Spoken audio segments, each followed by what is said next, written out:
في موعدكم الأسبوعي مع برنامج مغاربة أمريكا الذي يقربكم من حياة المهاجرين المغاربة المقيمين بأمريكا الشمالية. سنخط رحالنا اليوم بنيويورك، أكبر مدن الولايات المتحدة الأمريكية وأكثفها سكانا وأهم مركز تجاري في العالم ورمز القوة الاقتصادية العالمية. مدينة تضم جل جنسيات العالم، حيث تستقطب سنويا أعدادا كبيرة من المهاجرين من كل الأقطار، ضمنهم مغاربة اختاروا عيش الحلم الأمريكي. وفي حلقة هذا الأسبوع سنعرض لكم مشاهدينا أمثلة حية لمهاجرين مغاربة دفعتهم ظروف البحث عن فرص الشغل وإتمام الدراسة إلى اختيار وجهة أمريكا لتحسين مستوى عيشهم واكتساب التجارب والخبرات لاستثمارها ببلدهم الأم.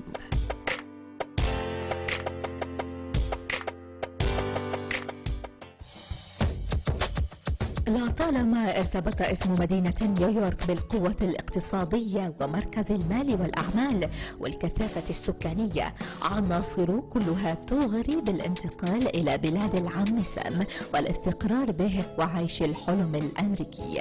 اليوم سنرصد لكم نموذجا لشابة مغربية اختارت عيش حياتها على الطراز الأمريكي، كوثر نهاد، مغنية، كاتبة كلمات وملحنة.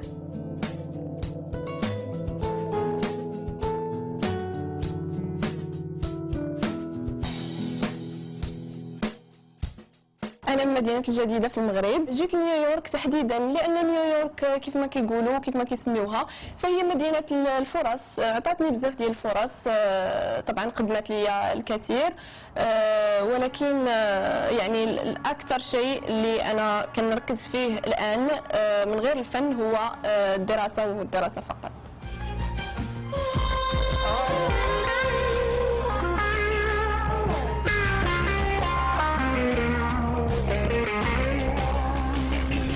قلبي سكنتي حبك ضياني، شغلتي فكري ورجوعك شوشني.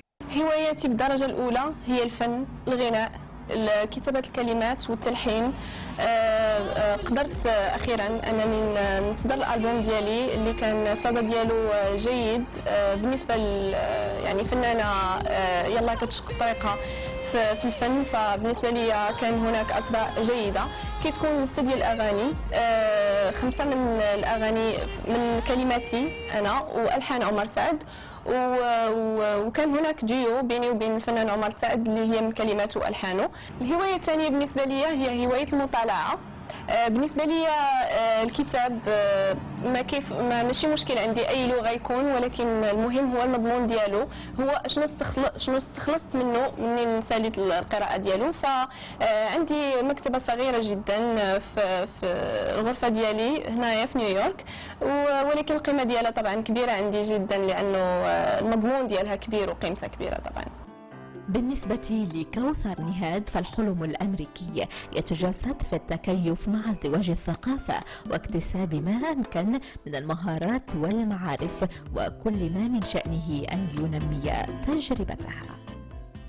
بالنسبة لي الحلم الأمريكي هو التكيف مع ازدواج الثقافات واكتساب المهارات وأي شيء يقدر ينفعني طبعا، باش شي حاجة اللي تقدر تساعدني أنني نعاون بها بلادي المغرب. بالنسبة لي الغربة ما كانتش الاندماج بالأخص ما كانش صعيب عليا في الأول، لأنه أنا كنت كنجي دائما للولايات المتحدة الأمريكية وفاش كنت صغيرة، وكنت كنقضي الصيف ديالي مع العائلة ديالي هنا، فما كانش صعيب بالنسبة ليا الاندماج في المجتمع الأمريكي. ولكن طبعا كيكونوا صعوبات لأن أنا بعيدة على الأهل ديالي، فالغربة صعيبة بزاف بالنسبة ليا.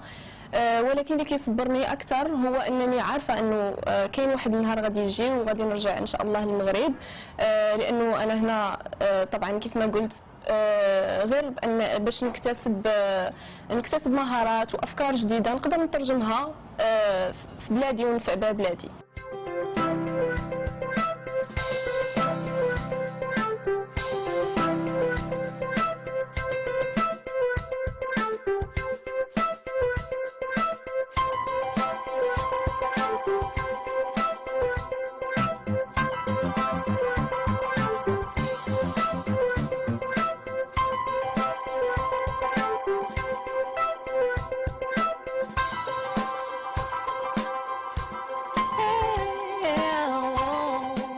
كما كتشوفوا حنا هنا في بروكلين كوليدج ذا ميوزك براكتيس روم هنا في بروكلين كوليدج.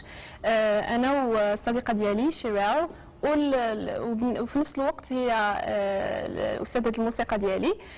اختاريت أنني ندرس الموسيقى هنا في بروكلين كوليدج لأن هنا قريب ليا أصلا في سكول في الداخل في الجامعة، و ميم طون قريب ليا المنزل وقريب لي زاكتيفيتي اللي كندير هنا. بروكلين كوليدج كيف ما كيعرف بعض الناس اللي عايشين هنا فهي كامبس كبير، كوليدج كبير فيه بزاف ديال لي زاكتيفيتي بحال الموسيقى. عندنا بيلدينغ كله عمارة كلها غير ديال الموسيقى، فيها دي بيانو، فيها كل شيء، فيها غرف خاصة للتدريب. فاختاريت ندمج في هذه الحياة ديال الجامعة باش شوية نعيش أولا الحياة ديال الجامعة وميم طون ما نحسش بالغربة، لأنه نكون مع صحاباتي ومع الناس اللي عندي معاهم حاجة مشتركة اللي هي العلم والاستفادة.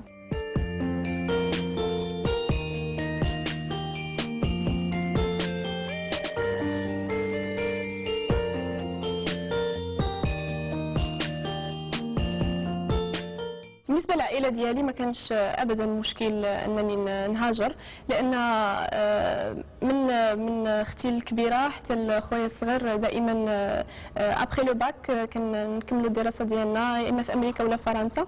اختي كانت كتدرس هنا في امريكا ولكن رجعت واستقرت في البلاد، وهذا الشيء اللي غادي ندير انا ان شاء الله. وبالموازاة مع دراستها بجامعة بروكلين تحاول كوثر نهاد أن تنمي موهبتها الفنية وفي نفس الوقت التعريف بالأغنية المغربية. توصلني لبلاد المغرب، ريحني من غربة أوام، تفرح قلبي يا مركب. كيف ما شفتوا غنينا أغنية مغربية، فأنا دائما حريصة على أنني نعرفهم على الأغاني المغربية ديالنا، لأن عندنا تراث مغربي جميل جدا وأغاني مغربية جميلة جدا ما كتموتش. فبالنسبة لهم هما شي حاجة جديدة، وبالنسبة لي أنا كنفرح لأنه نشارك معهم واحد الحاجه اللي انا كنفتقدها الان لانه بعيده عن المغرب، وطبعا كيبقى المغرب دائما في الدم ديالي وما نقدرش ننساه. Hi, I'm Shirel Khideka. I'm Kautar's friend and her music teacher. We met in Brooklyn College recently, and I'm very happy that I met her. We have so much in common and we both love music. So Kautar is a natural talent. She's very unique in her own way. She has a beautiful voice and her own opinions and ways of view about the world, and it's very interesting to talk to her about culture, about art, about music. We have very interesting conversation and relationship.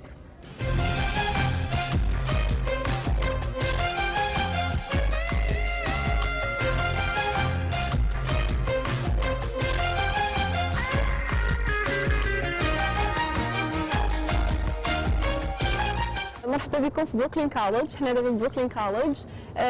هذا هو اليونيفرسيتي اللي كنمشي ليها هنا في نيويورك، وهذا هو المكان اللي كنقضي فيه معظم الوقت ديالي. وهذا المكان هذا جميل جدا. هذه الحديقه سي اون انسبيراسيون بور موا بالنسبه لي، لانه انا كنكتب فكنجي هنا جو ريلاكس، كنستنشق هواء جميل وطبيعه زوينه ومنظر زوين طبعا. وهذه كتكون اون انسبيراسيون باش نكتب ونتخيل قصص ونكتبها على شكل اغنيه. My name is Shayma. I'm from Tetuan, Morocco. I met Kautar about 2 years ago in my microeconomic class. We discovered her music about a year ago, and I think that she's going to go very far. She's very different, and she's very motivated and very hardworking. So I wish her all the luck. نصيحتي للشباب اللي مقبلين على الهجرة أو المهاجرين الجدد هو أنهم ما ينساوش الأصل ديالهم طبعا، لأن هذا شيء مهم جدا وكيعاونك في الحياة ديالك في المهجر. وكيف ما كتشوفوا الحياة بعيدة على الأهل ماشي شي حاجة اللي سهلة، صعيبة بزاف. خاص يكون عندك واحد الهدف اللي كتآمن به باش تقدر توصل في النهاية وتحقق هذاك الهدف.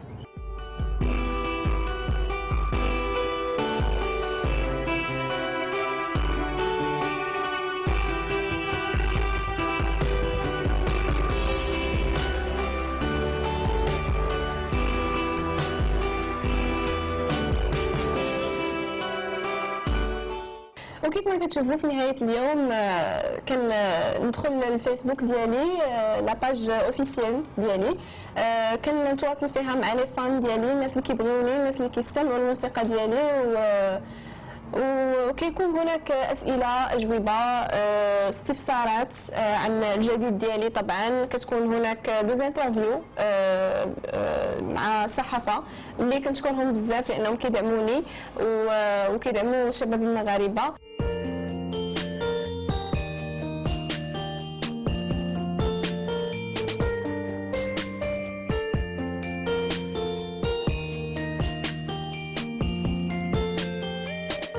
سلامي للمواطنين المغاربه داخل وخارج ارض الوطن.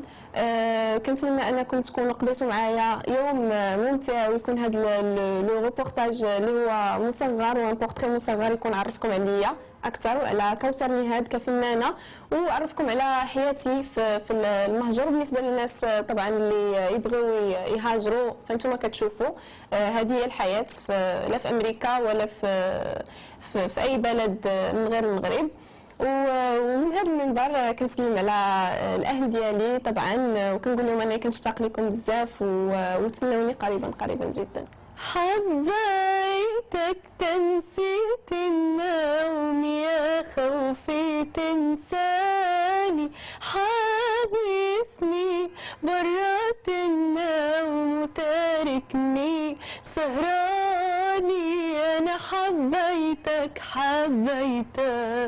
أنا حبيتك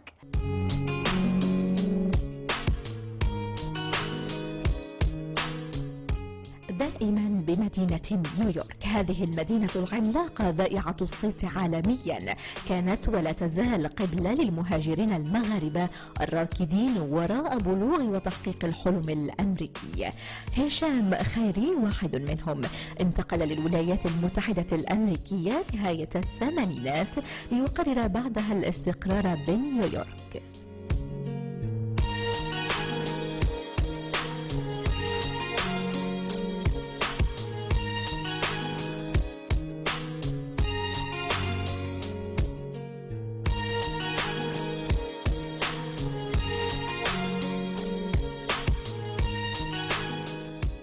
Je suis venu en 1999. Je suis venu pour visiter mon frère. J'avais plan pour rester genre 3 semaines. Sur la deuxième semaine, j'ai changé d'avis. J'ai vu qu'il y avait plus d'opportunités ici en Amérique. Et j'ai changé d'avis, j'ai resté ici. Je voulais rester près de mon frère. C'était un peu dur de dire ça à ma mère. Lui dire la nouvelle que je vais retourner au Maroc. Et voilà, j'ai pris la décision, c'était bien futur et bien aussi pour la famille, tout ça.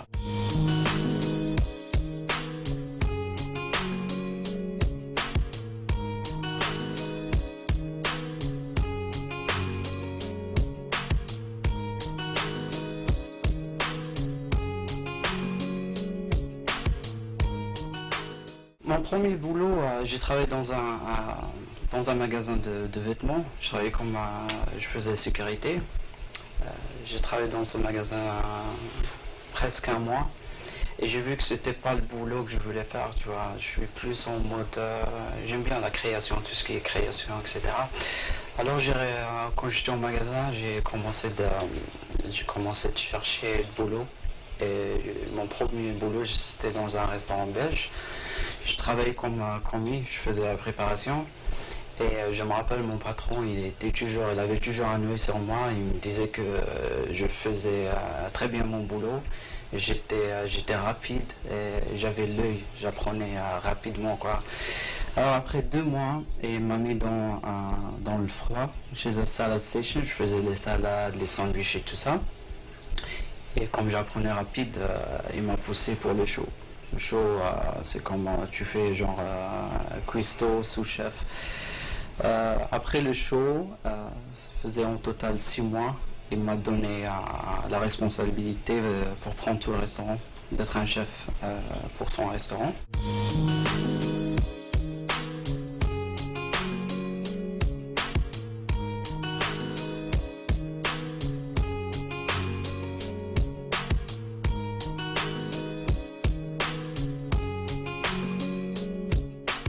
Je m'appelle Faten, je suis tunisienne, qui a épousé un Marocain. Hicham, il est, comment dire, c'est un jeune homme très ambitieux, mais aussi qui est resté très proche de sa culture, très très proche, qui d'ailleurs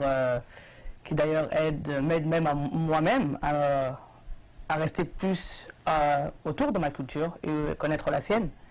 Ce ça part de la nourriture ou même de la ville d'où il est. C'est encore un autre avantage pour moi parce que ça me permet de découvrir quelque chose d'autre. شهد المغرب في السنوات الأخيرة تطوراً شامل قطاعات عدة وحقق مكتسبات على أكثر من صعيد. عوامل محفزة تدفع بالعديد من المهاجرين المغاربة إلى التفكير في وضع خطط مستقبلية لمشاريع يستثمرونها في بلدهم الأم، وهذا هو الحال بالنسبة لهشام. Le Maroc, je le vois comme un pays qui avance très vite, surtout dernièrement. Je partais au Maroc, je voyais comme chaque année le pays il avance, quoi, tu vois. Alors ça donne plus envie de descendre au pays et de faire un peu de business là-bas aussi, quoi. Utiliser mon expérience là-bas, quoi. Les États-Unis, c'est un pays qui a changé, bien sûr, tu vois. Depuis que je suis arrivé, il a changé un peu. Comme on sait que c'est un peu la crise, mais même si, tu vois, il y a toujours l'opportunité, tu vois. Tu peux toujours faire en travaillant dur et doing it the smart way, tu vois.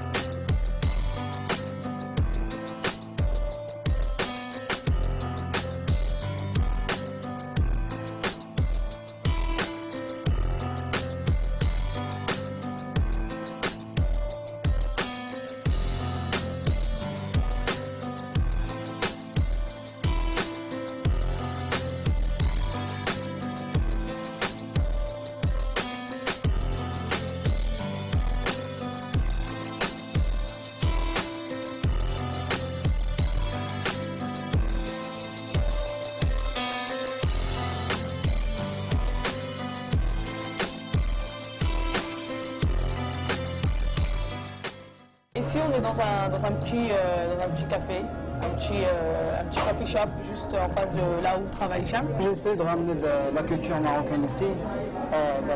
Premièrement, c'est la religion. On essaie de prier autant. On essaie d'avoir un moment pour lire le Coran, pour nous mettre notre tête droite. Aussi, ce que je fais dans la vie, quoi, tu vois.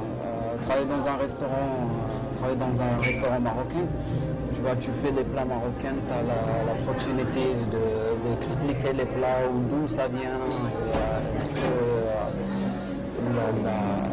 ce que ça veut dire pour le Maroc, quoi. On essaie de quitter New York. New York, c'est bien pour l'expérience et tout ça, mais c'est un peu stressant pour avoir une famille, c'est un peu stressant, quoi, tu vois. On voulait bien avoir assez de temps pour nos enfants et pour pouvoir passer plus de temps, être sans stress, avoir une meilleure qualité de vie en fait. Une meilleure qualité de vie, c'est ce qu'on aimerait avoir. قبل حصول هشام على وظيفة رئيس طهاة بمطعم بنيويورك، عمل كرجل أمن بإحدى المحلات واكتسب بعض التجارب المتواضعة في إحدى المطاعم، والحلم الأمريكي يتجسد في نظره في بلوغ مستوى عيش ممتاز وتحقيق الكسب المادي.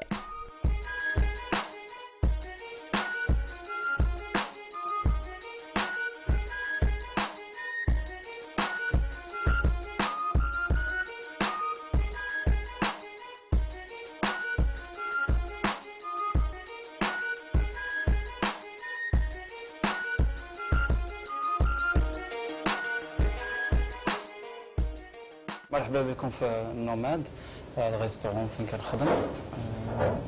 جو ترافاي كوم شيف ايسي اكزيكوتيف شيف. انا الاختصاص ديالي هو الكرياسيون ديال المنيو، création de menus et les spéciaux. On fait les spéciaux chaque jour. On change souvent le menu ici et d'entraîner l'équipe. Toute l'équipe ici forme une bonne équipe.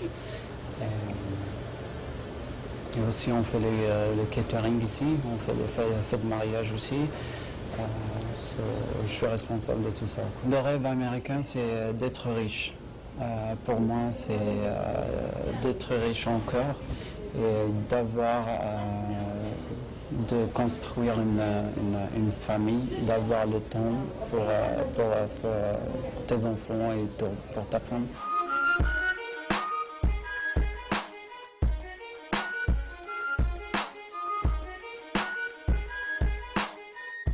Mon nom c'est Mehanis Bentout, je suis le propriétaire ici, ça fait 7 ans qu'on est ouvert.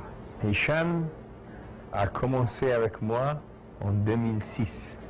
Le 8 mars 2006, il a commencé à travailler pour moi, ici comme chef, executive chef, et sur la cuisine, il connaît beaucoup sur la cuisine marocaine et la cuisine française aussi. Donc il a beaucoup de talent. On a fait ensemble presque 2 ans, 1 année et demie, et il a aussi fait, il a eu le New York Times et pas mal de magazines ici à New York. Il est sérieux, il travaille, il a beaucoup de talent, de toute façon il est créatif. Moi j'ai toujours aimé les gens qui sont créatifs, les gens qui aiment travailler avec tout ce qui est saisonnal.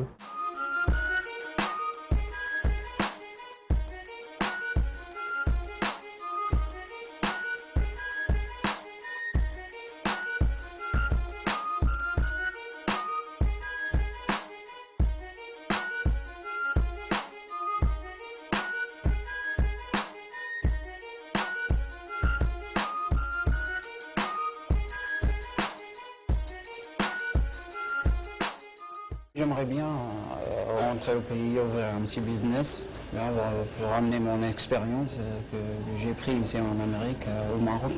J'aimerais bien ouvrir un restaurant ou bien un coffee shop avec une petite pâtisserie. Le conseil que j'ai pour les jeunes Marocains qui veulent quitter le pays pour vivre à l'étranger, il faut savoir ce qu'ils veulent faire dans leur vie. Deuxièmement, il faut savoir s'ils viennent ici à l'étranger, il faut travailler dur. Il y a des choses qu'on a au Maroc que tu ne trouves pas ailleurs. Il faut très bien savoir ça. Parce que vivre ailleurs, tu n'as pas un moment qui va te préparer le petit déjeuner, le dîner, tu es tranquille. Il faut savoir, de toute façon, quand tu rentres dans un pays d'étranger, c'est là où tu commences à apprendre.